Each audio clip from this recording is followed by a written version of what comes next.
Reviewing the literature.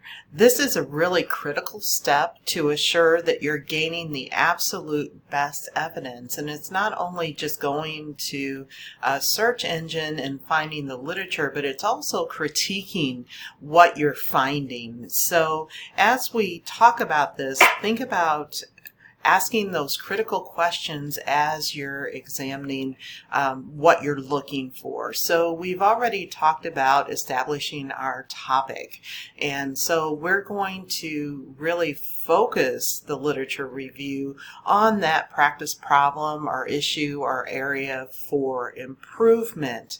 So when you're doing that, there are several factors that you really need to consider to do diligent literature review, and you need to consider all the factors that surround a particular problem, issue, or area for improvement. So it's not just that particular topic, but it may involve, if you're doing a change, you may want to look, or you should look, for a change model that's congruent to your area of practice, or possibly an improvement model that you may want to use, or any kind of structure for you to move forward. You'll want to devise that question to guide and identify those key search terms. So you are going to ask maybe if an educational intervention will impact a particular topic. So you're also going to look into education, and you're also going to look into the population that you're looking at doing the intervention, whether it be nurses, whether it be patients, whether it would be a selection of patients, maybe pediatric clients, it may be any number of different populations. So those are all things to consider. You may want to consider different types of interventions and looking at different interventions to determine that the best intervention for a given topic or improvement. Also, you want to use a couple of different search engines, and at McKendree we have several search engines. So it may be Ovid, it may be EBSCO. There may be a number of different types of search engines that you will use, and focus the search on those keywords or combination of keywords that are related to your particular topic. So as you're doing your literature review, you also want to make sure that you're finding the absolute best literature. So you want to focus on the primary source of information, meaning the primary research, not someone who's referring to maybe research that was done, because there are things that are lost in translation when you're looking at a secondary source. So you really want to avoid secondary sources.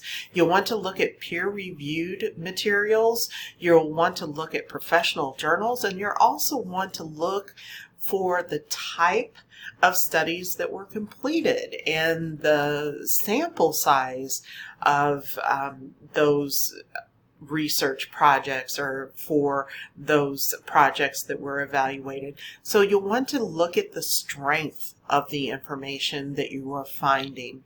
You don't want to use just kind of general layman information or someone's opinion. Secondary sources, we've already talked about that.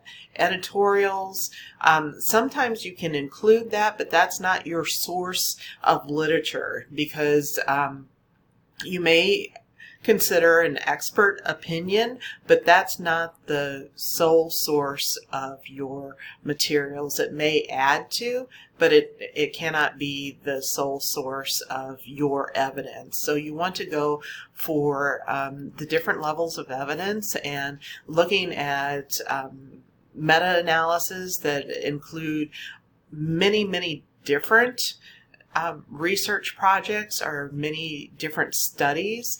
Those are stronger than those that are just independent small studies. So look at those types of things when you're looking for your source credibility.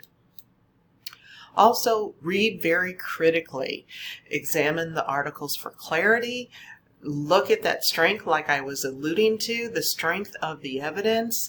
If there's a number of different studies that say the same thing or indicate the same result, that shows the strength of the body of evidence. So that makes your evidence stronger. And you can include, like when you include it in your literature review, you can include all of those resources that substantiated a certain topic. So that's really important to look at that strength of evidence, and if there's several studies that indicate the same thing, that elevates the strength of the evidence. Make sure that there's a clear study design, it's easy to follow, examine studies for bias, be selective for what you are going to include. So if there's a study that you find that isn't of good quality, don't include it in your literature review. And also, as I mentioned earlier, look for those themes in the evidence. Look how the evidence is pointing as far as the same direction. So as you're writing the review, some tips: categorize your articles. Put the like materials together or on the like topics together.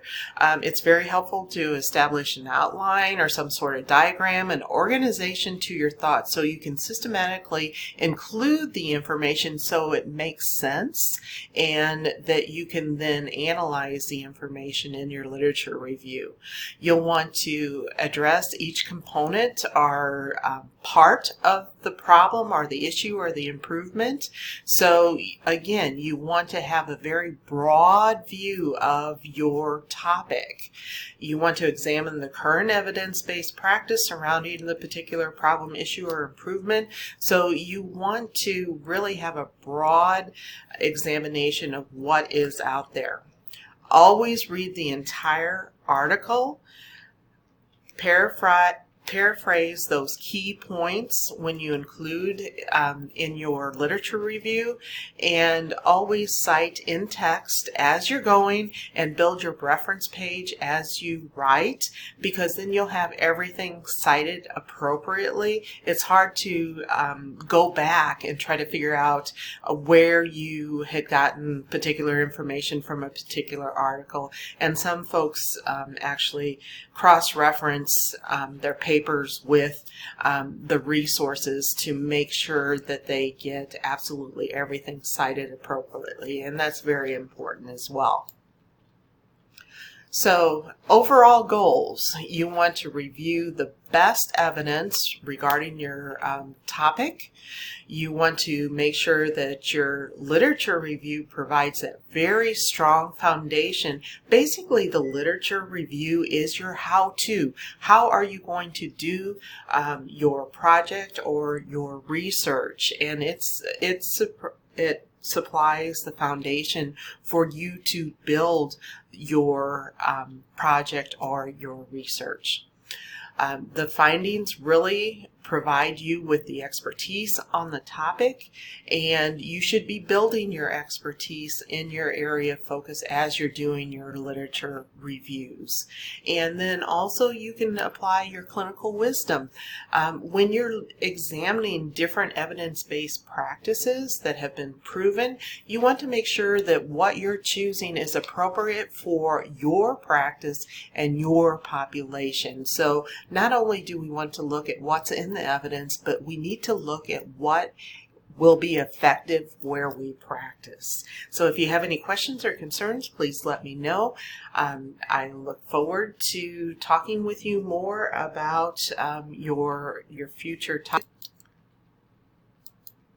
And of course, we always must reference.